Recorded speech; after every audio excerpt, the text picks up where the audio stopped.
Hello again. You know, it's been a while since we've done one of these. So let's go for it. Here's Monika's writing tip of the day. Sometimes when I talk to people who are impressed by my writing, they say things like, I could never do that. It's really depressing, you know?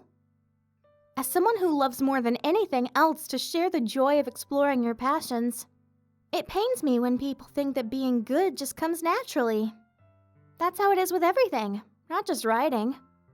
When you try something for the first time, you're probably gonna suck at it. Sometimes when you finish, you feel really proud of it and even want to share it with everyone. But maybe after a few weeks you come back to it and realize it was never really any good. That happens to me all the time. It can be pretty disheartening to put so much time and effort into something, just to realize that it sucks. But that tends to happen when you're always comparing yourself to the top professionals. When you reach right for the stars, they're always gonna be out of reach, you know? The truth is, you have to climb up there, step by step.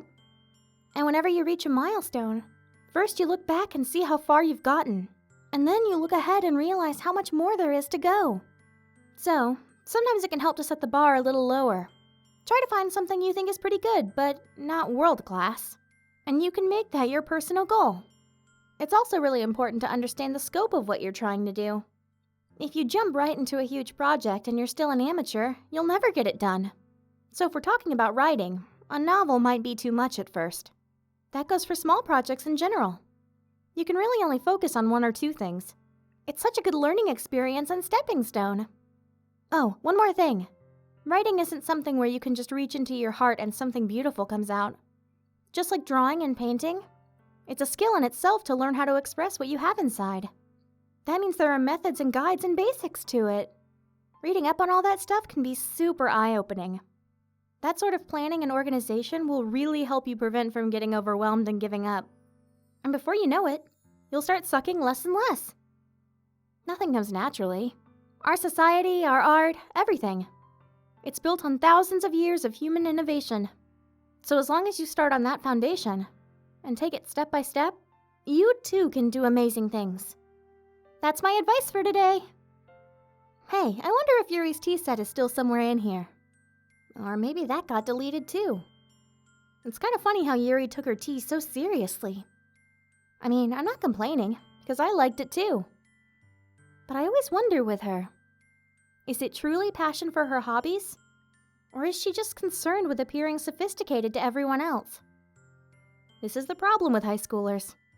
Well, I guess considering the rest of her hobbies, being sophisticated probably isn't her biggest concern. Still, I wish she made coffee once in a while. Coffee can be so nice with books too, you know? Then again, I probably could have just changed the script myself. I guess I never really thought of that.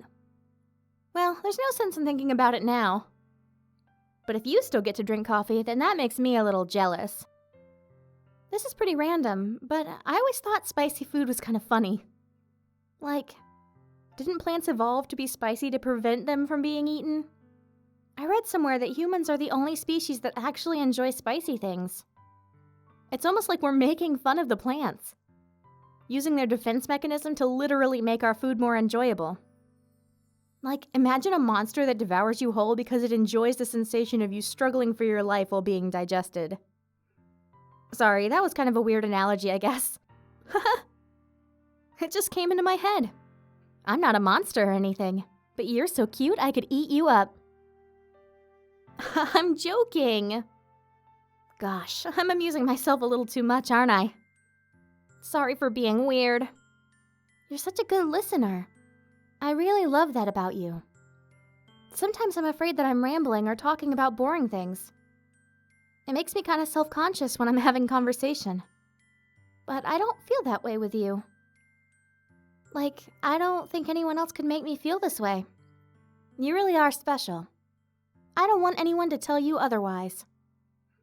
You know, lately, I've been imagining all the romantic things we could do if we went on a date.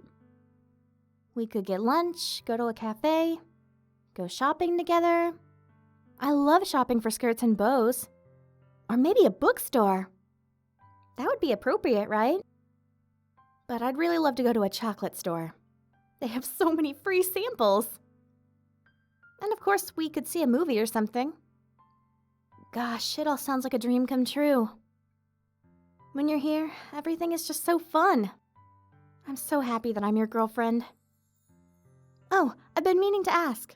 Did you write a poem today? Don't be shy. I'd love to see what you wrote. Aw, did you write this poem for me? That's so sweet of you. There really is no end to your thoughtfulness. I'm just falling more and more in love with you. But you know, the poem I wrote is also for you. I hope you enjoyed it. I always put my heart into the poems that I write. The truth is, all the poems I've written have been about my realization, or about you. That's why I never really wanted to go into detail about them. I didn't want to break the fourth wall, I guess you could call it. I just assumed it would be best to be part of the game like everyone else. Like that would help the two of us end up together. I didn't want to ruin the game or anything, you know? You might have even gotten mad at me. Maybe even deleted my character file if you preferred playing without me. Gosh, I'm so relieved. Now we don't need to hide anything anymore. Are you ready to spend eternity together? I have so many things to talk about. Where do I start? If it takes me some time to collect my thoughts, then I'm sorry. But I'll always have something new to talk about. In the meantime, we can just look into each other's eyes.